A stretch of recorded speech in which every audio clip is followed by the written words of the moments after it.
Assalamualaikum. Jangan lupa like, comment, and subscribe. Bye.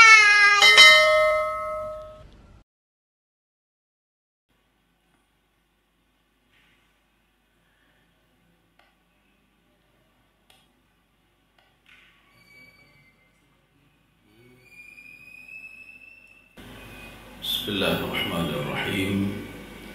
Assalamualaikum warahmatullahi wabarakatuh.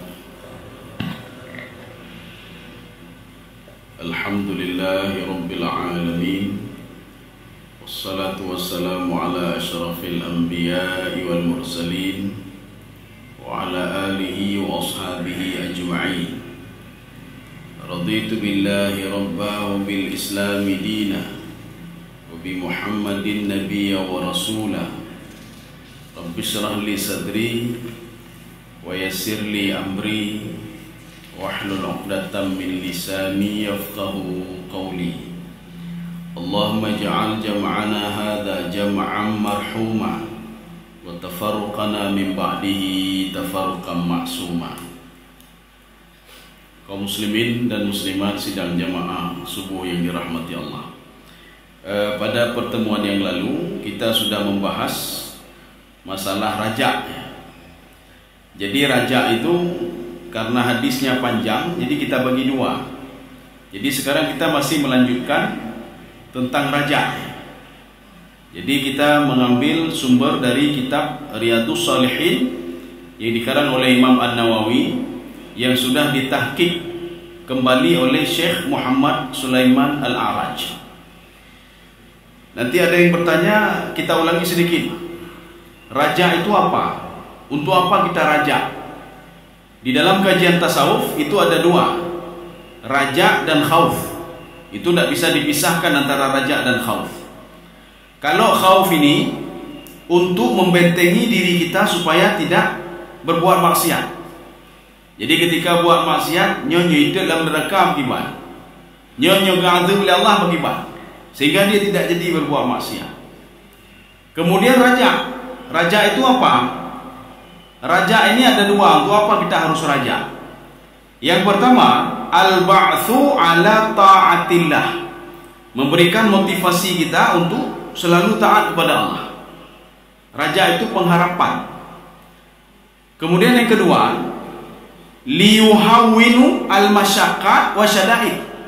Untuk mempermudah segala urusan-urusan al-masyaqqat. Masyaqqat itu rintangan-rintangan.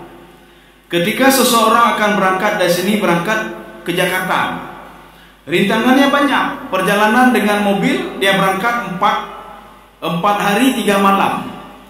Tetapi apa? Rintangan ini tidak dianggap. Kenapa? Dia mengharap di Jakarta itu ada proyek. Ya, nampak. Idih na lampuh, nama dan lain sebagainya.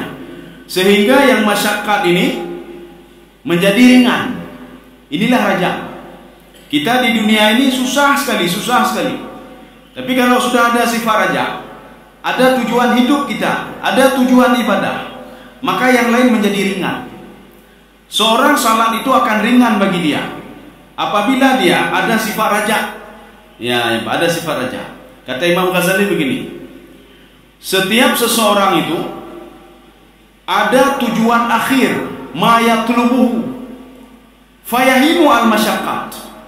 Kalau dia punya tujuan akhir dari beribadah, maka rintangan itu akan mudah bagi dia. Tapi kalau orang yang tidak punya tujuan dari ibadah, maka segala rintangan akan menjadi berat bagi dia.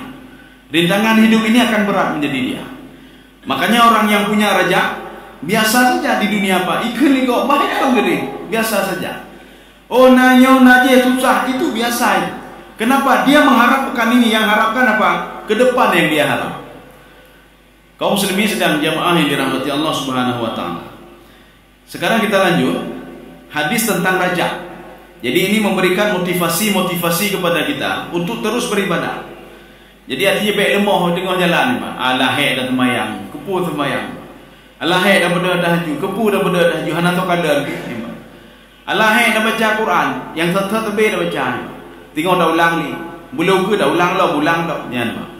Mudah-mudahan hadis ini memberikan kita motivasi. Dan sebagian orang hati minta rezeki kan. Hai dah minta rezeki, hai dah minta nak demam. Capek kita cari rezeki tapi tidak pernah dapat rezeki itu. Anak dah minta ni. Ya, memang. Tapi dengan sifat raja ini, seorang akan termotivasi terus untuk terus beribadah. Sekarang kita lanjut hadisnya. Bismillahirrahmanirrahim. Ini hadis dari Umar bin Khattab. Jadi dari hadis Umar bin Khattab radhiyallahu anhu, ketika itu Rasulullah selesai perang, qadima Rasulullah bisabiyin. Rasulullah sallallahu alaihi wasallam menyampiri mendekatinya. Jadi Rasulullah ketika ada tawanan perang, sabiun itu tawanan perang. Rasulullah mendekati tawanan perang itu. Tawanan perang, di situ ada nanti wanita ada di situ, anak-anak ada, bayi-bayi, anak kecil juga ada. Oke. Fa'idha mera'atun, rupanya ada seorang wanita, kata Rasulullah, kata Umar bin Khattab. Fa'idha imratun min sabiyin tas'a. Ada seorang wanita, dia terus mencari anaknya di dalam tawanan perang itu. Idh wajadat sabiyan. Kemudian dia ketemu dengan bayinya, dengan anaknya. Apa yang dilakukan? Akhadhathu fi batniha. Dia mengambil anak itu, kemudian dia dekap anak itu. Kenapa? Karena itu anak kandungnya. Karena waktu peperangan itu sudah terpencar. Akhirnya yang kalah perang itu menjadi tawanan. Dia mencari anaknya dan mendapatkan anaknya. Akhadhathu fa'alzaqathu bi batniha. Dia mengambil anak itu dan memeluk erat-erat di perutnya. Fa'arda'athu. Kemudian dia menyusui bayi tadi. Dia susui bayi tadi. Saking rindu sekali kepada anaknya sudah tidak ketemu. Faqala Rasulullah sallallahu alaihi wasallam. Setelah itu Rasulullah SAW bersabda. Ini kata Umar bin Khattab radhiyallahu anhu. Atarawna hadhil mar'ah. Coba kalian lihat, kata Rasulullah, wanita ini mungkinkah dia? Mungkinkah secara logika, kata Rasulullah, tarihatan waladaha finnar, akan mengambil anaknya dan mencampakkan ke dalam api begitu saja? Ya, nampak. Jadi Rasulullah ingin memberikan sebuah makna filosofi ya. Ada seorang ibu, dia terpisah dengan anaknya, dia ambil anaknya kembali, dia susui anaknya, kemudian dia dekap anaknya supaya tidak hilang lagi. Rasulullah mengatakan, atarauna, tidakkah kalian lihat wanita ini? Tarihatun, dia akan melemparkan anaknya itu, waladaha finna. Kami menjawab, qulna la wallahi. Tidak ya Rasulullah, demi Allah tidak mungkin seorang ibu akan melemparkan anaknya ke dalam api. Tidak mungkin seorang ibu akan mencelakai anaknya itu. Tidak mungkin, tidak masuk akal. Dijawab oleh Rasulullah. Faqala Allahu arhamu bi'ibadihi min hadhihi biwaladiha. Allah lebih sayang kepada hambanya dibandingkan seorang ibu sayang kepada anaknya untuk tidak mau dilemparkan ke dalam api. Bina si Allah emang. Beda fikir katanya, Allah pak ke perempuan udah belum, anak ke perempuan udah belum. Abai diciptakan ke biu bina, tidak. Seorang ibu dia akan terus mencari anaknya. Kenapa? Anaknya itu berasal dari rahimnya. Allah juga demikian. Jadi artinya apa? Rahimnya Allah melebihi rahimnya seorang ibu kepada anaknya. Kaum muslimin sedang jamaah yang dirahmati Allah Subhanahu wa taala. Ini hadis ini muttafaqun alaihi. Jadi dalam hadis Imam Bukhari ada, dalam hadis Muslim juga ada. Kalau dalam hadis Muslim hadis ke-300 ini Pak. 336 atau 332 ini hadis ini. Nanti kalau kita cari hadis tentang ini, carilah di hadis Muslim 332 atau 336. Kita lanjut hadis yang selanjutnya. Wa anhu qala. Ini anhu, kenapa anhu tidak jelas ininya? Anhu maksudnya an Abi Hurairah. Karena ada hadis yang kita tinggalkan di atas ini, karena banyak sekali kita pilih saja hadisnya. Wa anhu qala, dari hadis ini dari Abi Hurairah. Sami'tu Rasulullah sallallahu alaihi wasallam yaqul. Rasulullah sallallahu alaihi wasallam bersabda, Ja'alallahu rahmata mi'ata juz'in. Allah itu menjadikan rahmat itu menjadi 100. Jadi rahmat Allah itu ada 100. Ya, nih Pak. Fa amsaka indahu tis'atun wa tis'in. 99 itu belum diberikan lagi oleh Allah, masih pada Allah Subhanahu wa taala. Fa huwa indahu, fa amsaka indahu tis'atun wa tis'in wa anzala fil ardi juz'an wahidan. Maka yang diturunkan ke bumi ini rahmat Allah cuma satu. Cuma satu rahmatnya. Fa min dzalikal juz'i, kita ingin lihat satu rahmat itu saja. Aplikasinya di mana kita ingin lihat? Aplikasi rahmat Allah satu saja di mana? Yatarahamu al-khalaiq. Binatang-binatang, manusia, tumbuh-tumbuhan dan lain sebagainya saling mengasihani satu sama lainnya. Seorang ibu sayang kepada anaknya, itu salah satu dari rahmat, satu rahmat Allah. Bagi sayang kan, Pak. Walaupun anaknya itu durhaka, ya nih Pak. Kenapa dia sayang kepada anaknya walaupun durhaka? Itu anak itu berasal dari rahimnya. Demikian pula Allah Subhanahu wa taala. Allah walaupun si fulan itu dia syirik, si fulan dia munafik, si fulan dia Yahudi dan Nasrani, nikmat tetap diberikan oleh Allah Subhanahu wa taala. Kenapa? Dia adalah makhluk Allah Subhanahu wa taala. Dia ciptaan Allah. Segala ciptaan Allah tidak dibiarkan begitu saja. Lemah cipta Allah cipta, maka umpun gejo oleh Allah. Nyane. Walaupun lemah hana tuan, ija ini dah umpun gerau. Hana kai, dia tidak punya akal. Dia tidak sekolah. Burung begitu juga. Maka Rasulullah SAW mengatakan, kalau kamu itu tawakal haqqa tawakuli, kalian betul-betul bertawakal masalah rezeki, itu seperti seekor burung yang dia keluar dari sarangnya dalam keadaan lapar, kata Rasulullah, dan kembali ke sarangnya sudah kenyang. Katro, panai umpun, punai kerjanya, pai kerjanya, punakai dicek, hanakai, Pak. Ya, nih, Pak. Begitu juga burung yang terbang, mayumsikuhunna ila rahman. Itu burung-burung itu bisa mencari rezeki di udara ada rezeki, Pak. Cuma katanya mentang bohong. Hai pokan hana aja. Halah pulau kagak takdir lagi nyo. Hana rezeki lepu ino. Nyan Pak. Katanya bohong ada buku. Padahal Allah Subhanahu wa taala sudah mengatakan famshu fi manakibiha. Kamu keluar saja kamu dulu. Kamu patuh dulu pada perintahku. Berusaha dulu kamu. Famshu fi manakibiha wa kulu min rizqi. Setelah itu akan saya berikan rezeki kepadamu. Jadi menyodu-udu mata hana gemah kata Allah. Nyan inai diku. Lun tawakal ba Allah inyo minta malam perut roro kemah nai teman-teman. Bagaimana caranya? Tacok lo yang tak berusaha kita minum. Rezeki kanan. Kita saja yang tidak mau berusaha. Ya. Kaum muslimin sedang jemaah yang dirahmati Allah. Hatta tarfa'u dabbatu hafiraha. Ini salah satu rahmat Allah. Seekor binatang dia akan mengangkat kakinya an waladiha dari anaknya. Khasyata antusibahu, takut nanti kakinya itu kena anaknya. Jadi saking dia menjaga nyuan anak-anak kebetul kaki, Pak. Roh menggila. Itulah rahmat Allah, Pak.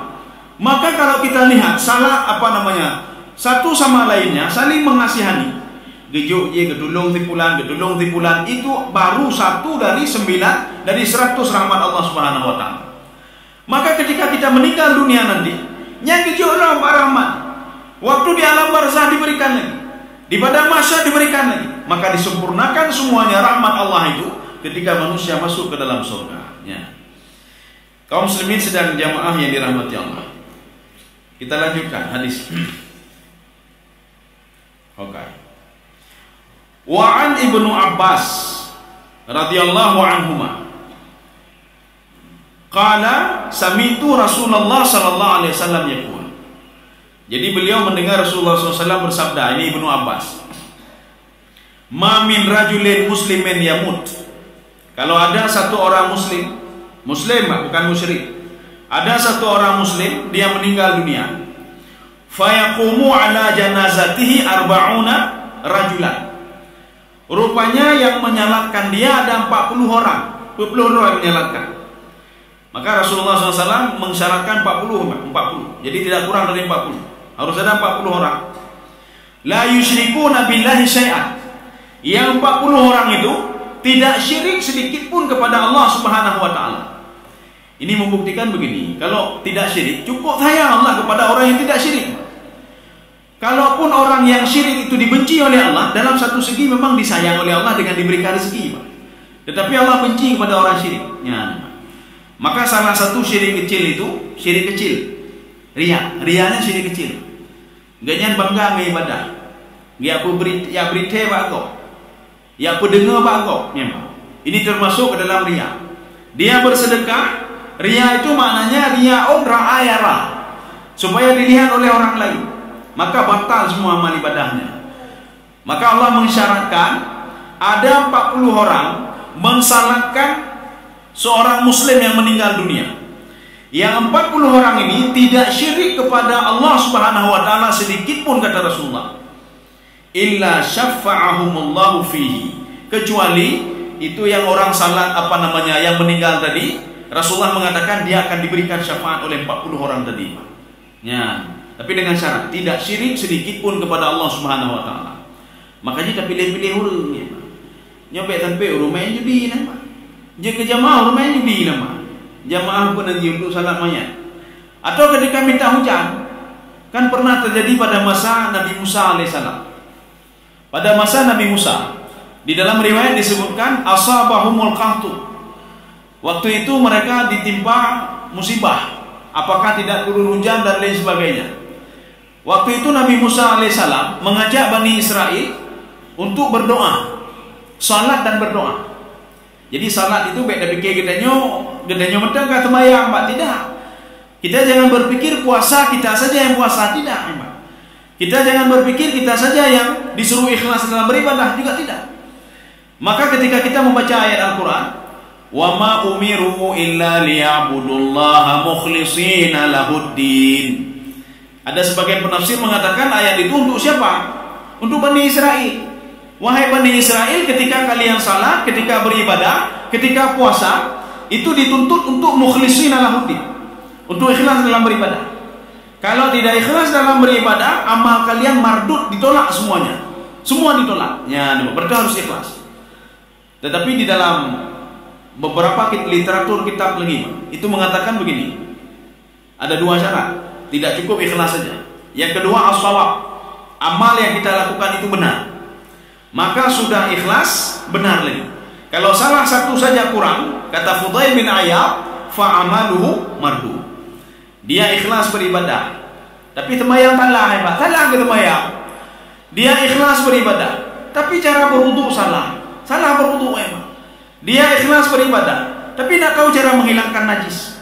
Nya najis nak batuku, sembahyang lagi. Karena hana ilmu, fa'amaluhu mardud, amalnya ditolak. Makanya kita itu ibadah kita butuh kepada belajar, tampurno. Dan yang bagus, hai pakar mina jaro lega-lega asyhadu an la ilaha illallah. Hau kalau lega-lega ngoci. Hai pakar jaro lega, pakar takbir lega, hai lo kalau memang. Maka hati-hati, nanti ibadah kita itu ditolak karena kita tidak tahu apa-apa. Paling enggak kita bacalah, oh bino, oh Rasulullah nang bino ji. Oh bino, oh Nabi noji. Baik pegak-pegak nembak, baik pegak-pegak. Ya. Kaum muslimin sedang jemaah yang dirahmati Allah. Jadi makanya pemuda tadi itu diberikan syafaat oleh Allah Subhanahu wa taala melalui orang tadi. Makanya jangan jadi seperti pada masa Nabi Musa. Nabi Musa hari pertama itu berdoa kepada Allah. Waktu berdoa kepada Allah, doanya ditolak oleh Allah. Doa ditolak. Nabi Musa bertanya, "Putalah lon hana ikhlas? Putalah lon hana betul dalam penanjian beribadah?" Hari kedua salat lagi dan minta lagi kepada Allah. Famardu, ditolak lagi. Sampai hari yang ketiga, Nabi Musa bertanya kepada Allah, "Ya Allah, pun ada syalu ni Allah. Pekan lo ni Allah, nak terima doa lo ni Allah." Ya Nabi. Padahal kami sudah hadir semua Bani Israel untuk berdoa dan mohon kepada Engkau angkat musibah ini ya Allah. Apa jawab Allah? Bukan tidak saya terima. Di antara jamaah kamu di belakang kamu itu ada orang namimah, satu orang. Namimahnya pegala adu domba kau. Ijak kedua adu domba kau, ijak ketiga adu domba kau. Hati pulang gamino kedroi, pegah kedroi ni. Ijak mati pulang, hati pulang pegah kedroi. Mudah ada orangnya. Gara-gara satu orang itu doa kalian satu kampung satu ini enggak saya terima, kata Allah. Bengeh Nabi Musa. Ya Allah, nepedi hurungnya ni Allah. Kan bukan kami bunuh, kamu cancang ya Allah. Kami sudah 3 hari kami berdoa, kami ini tidak diterima gara-gara 1 orang itu. Allah mengatakan tidak, saya tutup aibnya. Jadi bagaimana caranya ya Allah? Semua kalian sekarang minta maaf kepadaku. Dengan semua minta maaf, yang si fulan tadi 1 orang tadi dia juga minta maaf kepadaku, kata Allah. Besoknya makanya setelah itu mereka bertobat minta maaf, baru diberikan rahmat oleh Allah Subhanahu wa taala. Binanci katanya ketika ingin melakukan salat minta hujan, Pak. Nyata pilih-pilih urung nih, Pak. Menyojit puasa ini sekolahnya, puasa dulu, Pak. Puasa dulu. Setelah itu apa? Hadirkan orang-orang yang betul-betul urun taat. Nyonde jamaah ini ke naurun main judi ya, Pak. Naurun namimah kau, naurun demenak kau, naurun pembomasi, naurun demencuadan kau, naurun baju hadu. Bagaimana dia mau mengaminkan doa itu, Pak? Maka Allah katakan keluarkan orang itu dulu, Pak. Keluarkan orang itu dulu. Dan pilih orang-orang yang bagus-bagus. Ya, pilih dulu. Baik mencari ramai, kepu ramai, Pak. Kepu ramai menyodi antara ramai itu naurun pembuk maksiat di sini. Lebih baik seperti tadi. Salat 40 orang. Tetapi apa? Ke 40 orang itu tidak syirik kepada Allah Subhanahu wa taala. Terima kasih.